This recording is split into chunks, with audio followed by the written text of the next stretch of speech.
like Jill. Yeah. See, You said fresh out. I was like, wait a minute. Tell me, is it cute? My love is cute. Tell me, is it cute? My love is cute. Show your love for Taquita Love. Comedy is cute. What's up? what is happening? How are you doing, Taquita Love? I'm good. How are you? I feel like I got something in my teeth. Do I? No, just whiteness and brightness. That's all. But you ain't got your glasses on, so you don't know. All right, yeah. So from here, the motherfucker's cool. No, I had a burrito. On that good camera. That good camera got everything. You got a whole meal in that motherfucker. Saving it for later. Yo, I had to stalk you to get you here. I ain't hard to find. I'm just happy hard to reach. I did. Yeah. Because you've been busy. I've been busy. Let me tell y'all something. Today, are we allowed to date this? Date this? Like say, okay, put it like this. It's a Thursday at 4:00 in the afternoon, and we are in the heart of the city, and I live in the valley. Oh, yeah. And I came to see Taquita Love and do this podcast. So clearly, I ain't hard to find when it comes to certain people like her. Oh, make no mistake about it. Why people be trying to act like they love me? You know what I'm saying? No, that's what's up. I feel you. Thank you. Thank you so much. That's what we do. Come on. Yeah. I got to get a people the backstory. Oh, no, I will. I was going to get into go that. ahead. Do that. So Donald George, for those that don't know, he's an actor. And the first time I saw you, before I met you, I saw you performing at, I believe not Two Rose Theater, but the theater on Wilshire. And you played an AIDS victim, an AIDS patient. Oh, wow. You played an AIDS patient. I didn't even know you. That was at Nate Holden. Nate Holden Theater. That was at the Nate Holden Theater. That was well before I started stand-up. I didn't know you. I saw you, and you killed that. It was so it was the NAACP Theater Fest. Oh, sorry. That's what it was, NAACP Theater Fest, and they used to have 10-minute plays, and I did a 10-minute play, and in that play I was an AIDS patient. Dang, you know what's crazy about that? Like, as much as I was doing out here, like trying to do background work, and I did that 10-minute play, and for years people walked up to me like, I remember you, man. You had AIDS. You know what I'm saying? Like, true story. I didn't know that's where you saw me at. You didn't, like, that was the first time I ever saw you in life. Wow. And you made such a good impression. Like, you were just like, you killed it. Dang, I remember that. You killed it. I was like, because I'm a lover of the arts. Yeah. So I go to theater, I go to plays all the time. Damn, Taquita, you just blew my mind with that, because I really truly thought the first time we met was at we met at Daniel Hoff. Yeah, but we didn't meet. That's true. When I saw you in that play. You did say that. I saw you there, and you were very talented. You know what I mean? It was just like that. You like, I felt it.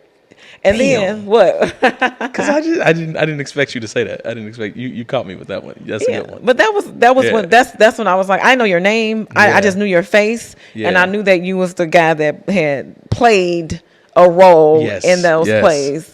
That and everything was amazing on that day. That made me feel good. I ain't gonna even front. You just made me. Made my day a little bit. Come on now. You just made my day. That's why we here. That's why we here. You know what I'm saying? All right, Doc. And then later on in life, I don't know how long it was, but I met you. Did we meet comedy wise, or where did we meet? No. So I know I ran into you at Daniel Hoff. But prior to that, I want to say, because at Daniel Hoff, I looked at you were a familiar face, which means we probably met at Tammy Mac's Mixers. I did go to Tammy. I went Tammy Mac's microphone mixers. Mm-hmm. So shout out to Tammy Mac. She used to do this thing back in the day called Mac's Minute Microphone Mixer, where you had a minute to do a monologue, to sing a song, rap, or do some stand up or whatever. And she had like a talent rep, a playwright, and a manager. They were all there watching you and stuff, and a lot of people got work off that. Yeah. That's how I actually got to do my first big play, which was with Brandy Burks, called Nylons. And I saw you in Nylons too. That's crazy. Because a good friend of mine, Chad, is very good. I don't know to what, Chad Decatur, who became a mentor of mine. Yeah. But he works with Brandy. Yes. And she did another one, Nylons. She had one about the homeless people Under the freeway. under the freeway. And I went to all her plays. Yep. I just became like, I miss theater, man. jump back. It ain't went nowhere. You have no idea. That's my plan this year. Because you like annihilate I miss that acting. shit. We'll get into it, but I love acting. Trust me, my stand-up has got my name a lot further than auditioning and stuff like that. But, you know, last year I was really sitting thinking like I miss performing. I miss acting. I miss filmmaking. I miss all that shit. And then, you know, I had some real eye-opening moments last year. Some like very like tragic events. Lost a couple of people. One in particular that was just like, I can't waste some prayers. I lost my grandmother last year, and she used to pray for me a whole lot. Yeah. And I was like, I can't waste some prayers no more. Yeah. I gotta do it. So. Yeah, and you're very talented. I appreciate that. The fact that that is you. That's when I met you. Yeah. But we didn't meet. But that's when I saw you. What's funny about that play? What's funny about Nylons? Nylons is the play that made me finally say, you know what? I'm gonna try stand up. Because she let me. I only had like 3 or 4 lines in the play, but she let me rewrite them. And we in this big theater, you know, the Wilshire Ebell. And the lines got a few laughs. That was it. But you. And between that and the movie Batman, the Batman movie, like The Dark Knight, Dark Knight Rises, it just came out, and that came out that year. And I was teetering on. I was in the Army for 11 years. For those who don't know, and I was teetering on like, should I stay in the Army? Should I get out the Army? Should I stay in? Went to go see The Dark Knight, and there was have you seen The Dark Knight Rises? I probably have, but it's Christian Bale, and this when he fought Bane. But anyway, he had got thrown into this well, and while he was in the well, like he had been hearing these stories about how everybody kept trying to get out this well and couldn't get out. And then he finally asked, like, because the child was the only one that was able to figure it out, and he asked what happened, and he said, "How did the child do it?" And he said, "Without the rope." And he talked about how fear is a good thing. Like, you got to use your fear as motivation. I shit you not. I got up, walked out the theater, and called my sergeant like, "Hey, I'm not coming back. I'm not going to re-enlist. I'm just going to get out the Army, and that's going to be it. I'm going to be done." So all that happened in, July of 2012. All that, yeah. Crazy. Yep. And look at you now. Yep. So we met. I hate to do the story of how, like, the comedy journey. It's the reason I'm sitting here right now doing this podcast. But so it's true. So believe it or not, Donald and I have become friends, like, at some point because of comedy. Yep. And like we were neighbors at some point. Yep. Before. Our birthdays in the same month. We're both Tauruses. Yep. Come on, Taurus. And we do comedy shows a lot together. Yep. I make sure to put you on every time I got a show around my birthday. I got to put you on. I may do one this year. My mom and them coming out here this year. Okay, mom and them coming. Mom and them coming. Come on. So, okay. Yeah. So Donald tells the story different than I tell it. But I'll let you tell it because it's about you right now. All right, so I'll tell it, then she'll tell, because she remembers more details. If y'all can't tell, she remembers very, So we met at Daniel Hoff. It was like a big casting call for like trying to get representation. They weren't messing with me. They weren't messing with me either. You know what I'm saying? Like, ever at all. That's cool. And like I said, I was fresh out of the Army. I look like a jail nigga. I know, because I was like, jail. Yeah, see? He said fresh out. I was like, wait a minute. Out. I know. So I don't know how we started talking about comedy, maybe because of the mix or whatever. And you were like, come with me. You know what I'm saying? Woo, come with me. Come around. And the first place we went to was the Ha Ha Cafe. And I didn't even get on stage. Just walking in the comedy club, I was terrified. And you got to remember, I told you I was in the Army. I had been to Afghanistan. I'd been to Iraq. None of that scared me like walking into that comedy club and the thought of getting on stage. And I was like, just sign your name up. Just get in it. And I was shaking the whole time. And I saw a guy get up there, and he was pretty bad, but he was bold. And then afterwards, we walked and went to the Amsterdam Cafe. And I as I was walking up, I heard laughs, and I didn't even walk in. I left. I left. You was like, where you go? Made up some shit. Because at that time I was on the grind. I was like, At that time, you live on the grind. I was You like, live all on the the clubs. So I wound up going back out with you, and I went back to the haha, and I remember seeing a comedian. And listen, first off, this is probably the hardest thing. It's probably the hardest thing to do. So I say it with respect, but I remember seeing a comedian so bad that I told myself, as long as you're not this bad, you'll be fine. He was bad, but he kept going. He was bad from the first joke, and it was just like, you know what? But then I started to figure out, like, why is he bad? What's wrong? Like, because these are funny stories. And then I was like, dude, as long as you're not this bad, you'll be fine. And then you told me about our boy, David Arnold. David A. Arnold. Yes. David A. Arnold. That A stands for amazing. Rest in peace to David Arnold. And you were like, there's a guy who does a workshop, not necessarily teach you how to be a comedian, but like help you work and refine your shit. That's exactly what happened. And October 6th, 2012, it was a Saturday morning, I got on stage. In his class? In his class, the first time, and I was terrified. But you did it. You don't understand. Like, Naomi was there, Jared, Norman, all them people. Norman was here today. Jared's coming after you. Yeah. Yeah, that's how I met all them. Terrence was in our class. He was afterwards. Who else is in that class? She's a killer. Her boyfriend's out of Cleveland, so we always talking shit. Oh God, whatever. I can't think of. She's a killer. And I got on stage in a little army T-shirt, and I said my name, and I got cotton mouth immediately. As soon as I said my name, this shit just dried up. Terrifying. And then did a couple stages after that. I remember all that shit. November 14th was the first time I ever had a book show. Where was that? At Flappers. Okay. At Flappers. And Combat to Comedy. Did you do that? Or did you have a... No. Yours was Friends. I would use the hashtag FML. Combat to Comedy, but it yeah. wasn't mine was FML Comedy Show. Okay. Like, fuck my life or whatever. But And we here. and now we here. We here. So fast forward, right?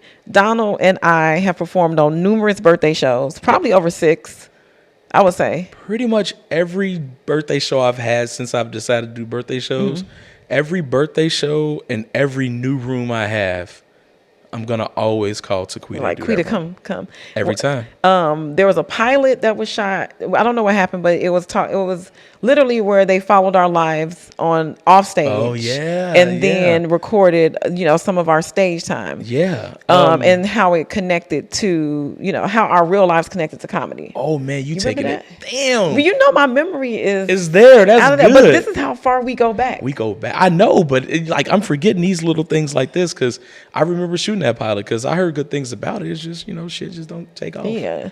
And then I'm trying to see, we were roommates, not roommates. I take that back. We were neighbors. Neighbors, yep. Next door neighbors. Next door neighbors. It was a bachelor pad right next door to my crib. We had a good time. And, me and my boy yo. Mac. Shout out to my boy Mac. Taurus Mac Daniel.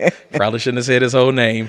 Nah, we were single. Fuck that. We had a good time. We had a good time. And from that, you have this hashtag. You have this, I don't know if it's an organization. It feels like it's a fraternity, sorority, a group. Friends don't let friends dream alone. It's like something that you coined. Something that I coined. And it, Friends Don't Let Friends Dream Alone comes from really anybody who's come to LA from out of town, or even if you're from LA and come to Hollywood with a dream, like over time, you get to learn who is who and what is what. And, you tell friends you have an idea and they either don't believe in it or try to steal it or something like that. You tell them you have an event and you'll have the friends who are like, who's all going to be there versus what do I need to bring? And so over the years, I started to learn the difference between the two. And it's like, man, when I put stuff out in the universe, I really see who always show up for me and respond to me and stuff like that in such a positive way. And these are the people who just don't let you dream alone. So that's where it came from. Friends don't let friends dream alone. And I'm so happy that I don't know. It'd be full circle moments. Like I'm like, who would have known that I would have met the actor that I was admiring on stage and becoming a friend that that's didn't crazy. let me dream alone. I don't let you dream alone. Not at all. Not And at all. nobody that you connect with. I don't think anybody that I've met through you have been people that don't support. Like it's just like how.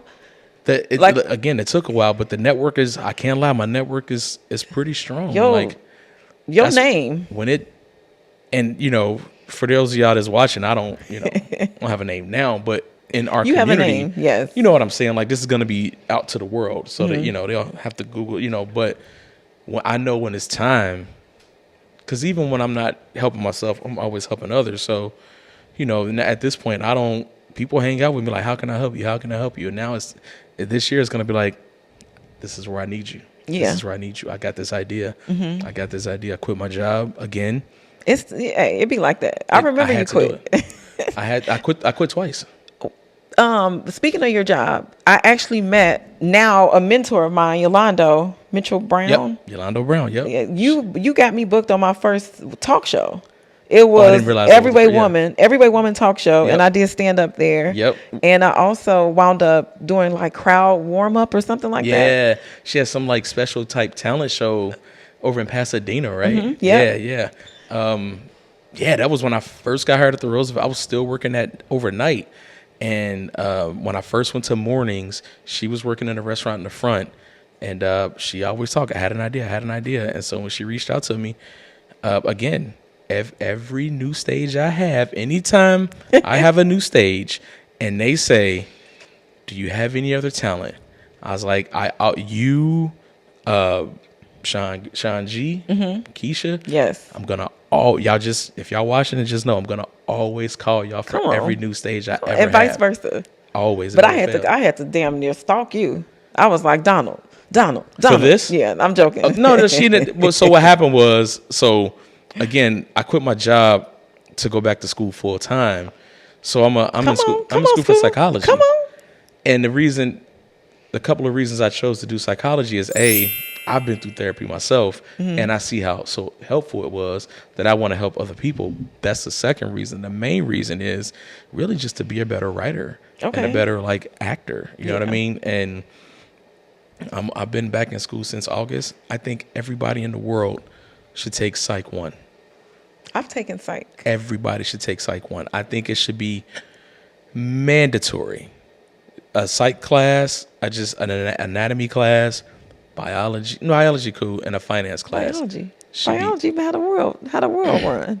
Okay, I just took my final today, and that's why I wasn't reaching out to you when you called me last week, because I got an F. We had an exam every Monday, and I got an F so bad that I thought it was on Scantron. Like if you mark 4 for 3 and everything's wrong after that, I thought that's what I did. It's like, no, this can't be right. And I went to check it. It's like, no, these are just the answers you chose. You just gotta. I got like a 20 something on that. Okay, well, out of 100. You still in there, right? Well, no, I finished today. I passed. I passed my final. Amen. I never want to see a biology class again, ever. Okay, I mean that shit. Yeah. So, what's your ultimate goal? And you just mentioned being in school, and congratulations. Thank you. And I'm proud of you. Thank you. And the therapy, 100%. Yo. I checked myself into therapy twice too. Okay. The first time was, if we can dive into it. No, yeah, you can. When you say check into therapy, facility or just with the VA. So I went through the VA, but there was nothing extreme. I didn't it wasn't court ordered or it wasn't relationship shit. What had happened was 2014 at the job, we had somebody take their own life. Oh, not I an employee, remember but a guest. I remember. And I remember the smell giving me a very crazy flashback. Literally as I'm sitting here with y'all, as soon as I got a whiff of it, I went right back to Iraq. Yeah. I don't see any of this. And so that was trippy. So then I went over to the VA, had a conversation, and it's 2014, I kind of suppressed it again. 2015 comes around, and I go home for the holidays. And this is the first time at this point, 14, 15 years, I'm not a soldier, I'm not a comedian, I'm not an actor, I'm just a brother, I'm just an uncle, I'm just a son. And it made me realize, as much as I was going home I was still kind of distant. Yeah. Like I was falling into the things they tell veterans, like, you know, if you're not careful, you're going to drift apart from your family. You'll be right there, but not quite be present. And so I checked myself into therapy. Like, I see it happening. And I was supposed to be in therapy for 3 months, and I wound up being in therapy for like 16, 17 months. Okay. And so got out of therapy in 2017, felt great, and got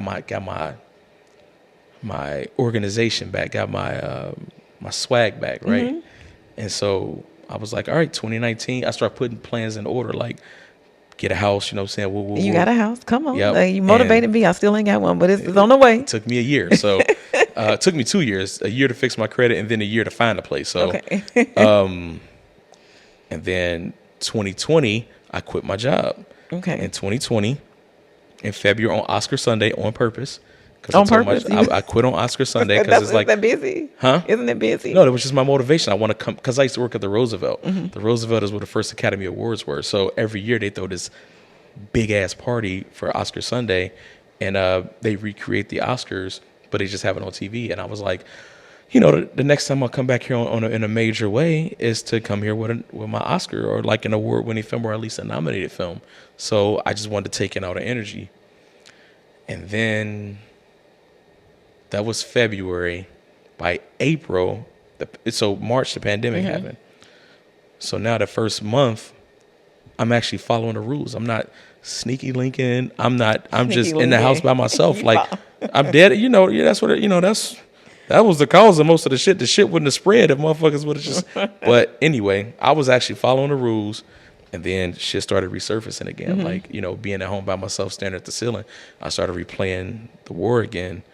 And tell you how good God is, because I mean, I've shared this with my therapist. Thank you for your service. Oh, for sure. I've shared this with people. So I checked myself in April, and these were Zoom calls, but it still was helpful. Yeah. Because the next month, George Floyd had happened, and that was the first time. That was the first time I cried because I wanted to kill somebody. And I told the my soldier and crept back up. Well, not even just a soldier, like the idea of being a soldier and fighting for a country that won't fight for me. Yeah. And you know, and I saw how they didn't blur him out. When they kept replaying that, he wasn't blurred out. That's a message. It's like when Mike Brown died and they left his body out there for hours. That's a message. You got to, so again, you're talking to somebody. I saw, the shit that happened overseas. Like, that's very similar tactics. So I told myself, I was like, if I leave this house, I'm gonna kill somebody. And it was best for me to stay in the house. And then when I finally talked to my therapist a couple of days later, I just broke down and I told her, I was like, I'm gonna stay in the house another couple of days because I'm really good with, shooting and shit. And I was like, if somebody, and I had never felt that way a day in my life. I never felt like that in Iraq. I never felt like that.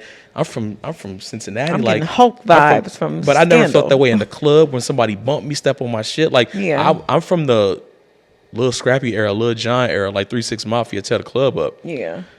And that's when niggas felt like, what I'm saying? And triggered. I was always even killed. I've always been even killed my whole life. That day, that whole week, I was like, man, I'm gonna kill somebody if I leave this house. Well, thank God you didn't, because you would have been locked up. I would have been locked up. Regretting that shit. But yeah. But thank God for like mental health, and thank 100%. God for like, I've been in therapy too. Like me Yes. being a nurse, Yes. my background's pediatric oncology. So I've Yep. seen a lot of patients die. I've bagged many bodies, Yep. Yep. kids. Yep. From, That's why I couldn't be a firefighter. True story. Man, we got time. 'Cause- well, no, we don't actually. Oh fuck, Quita, this shit 5 minutes. Nah, we got to do a part 2, 3, and 4 because this is my family. You know what I'm saying? Like, no, y'all got to understand. Like, Don't No. try to rationalize. I don't mind. I don't trust. I don't mind opening up to you like that. No, I 'Cause feel it. you've been my ace since day one. And so, Same here. 5 minutes wrong with y'all. We got to do this shit some more. Keep going. No, but no, the point I was trying to make was that, like, like I started going to therapy after losing a patient, and then it was like a one off, like a group thing, like, and I didn't understand what I had signed myself up for as a pediatric oncology nurse. And then further down the line, I had a patient that was my age, beautiful. HB, historically black college. And fine, like beautiful. And I think, that part, those moments kind of, they got me. It affected me. And then losing, she passed. I lost my grandmother to throat cancer. And then it was just like, those moments, like, it take a toll on you and you don't realize it. 100%. And then you guard it. You don't know you guard it. And it's like, I can't really connect, are you going to die? Because, everybody else. But there's a disconnect. It's like we have to separate ourselves from that part. And then the reality is that there are a bunch of non-sick people. Or, and people will be okay. We have to learn to just love on people and max this thing out. And when they do transition, this year more than any year, I had to learn how to actually grieve. I never took time to grieve about nothing. Yeah, the pandemic made me grieve. My 3-year-old godson that passed away in 2006, that really shaped a lot of shit. My father, who I didn't get a chance to cuss him out and be his friend. My grandmother, who I had a feeling, you know what I'm saying? The last year, because it was boom, my grandmother, boom, Miss Tia, boom, David. You know what I'm saying? Teddy. It was so many people that I was like, we're taught to just like move on. But last year was the first time I had to learn I had to stop and grieve. That's why I quit my job at the end of the year. I needed time to myself. And that's when I learned, like, of the 5 stages of grief, there needs to be a 6th stage, which is celebration. I remember you posting that. We need to celebrate. Yeah, life is worth living. And we need to celebrate any loss. Yeah. We don't have to wait somebody, like, before we started, I was talking to him about moving on from friends, right? Everybody in your life ain't supposed to be in your life, especially if you go into the next chapter. You can't take everybody with you, right? Yeah.